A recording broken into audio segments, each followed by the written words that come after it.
ఏ బాధ ఉండదు. ఈరోజు బోధన విధానాలు ఎలా ఉన్నాయంటే, యేసుక్రీస్తు వారిని నమ్ముకుంటే ఏ కష్టం రాదు, యేసుక్రీస్తు వారిని నమ్ముకుంటే ఏ బాధ లేదు, యేసుక్రీస్తు వారిని నమ్ముకుంటే అంత సుఖమే అని చెప్తున్నారు.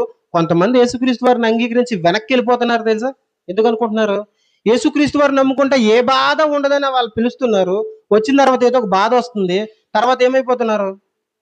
ఇక్కడ శోధనలు ఎలా పరిచయం చేస్తున్నారంటే, ఈ శోధనల వల్ల మీకు మెప్పు కలుగుతుంది, కానీ ఇప్పుడున్న వాళ్ళు శోధనలే ఉండవని చెప్తున్నారు, మీకు బాధలే ఉండవని చెప్తున్నారు.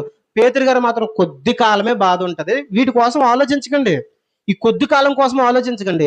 శాశ్వతమైన లోకంలో మీకు ఒక శాశ్వతమైన ఒక స్థిరమైన ఒక సింహాసనం ఉంది, వాటి కోసం ఆలోచించండి. ఇక్కడ కోసం ఎంత మాత్రం మీరు ఆలోచించొద్దు అని చెప్తున్నారు. అప్పటి బోధన విధానానికి ఇప్పటి బోధన విధానానికి ఎంత తేడా ఉందో ఆలోచించండి. బైబిల్ మీద మనకు సరైన అవగాహన లేకపోతే మనం ఖచ్చితంగా మోసపోయే ప్రమాదం ఉంటుంది. అర్థమవుతుందా? క్రైస్తవులకు శ్రమలు వస్తాయి లేదా? వస్తాయా? ఇబ్బందులు ఉంటాయా? ఈ ఇబ్బందులు ఎలా చూడాలి?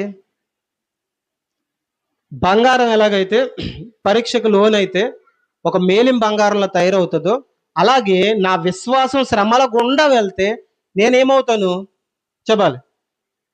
ఒక మెప్పు, మహిమ, ఘనత పొందుకుంటాను. ఇది విశ్వాసి యొక్క జీవితం.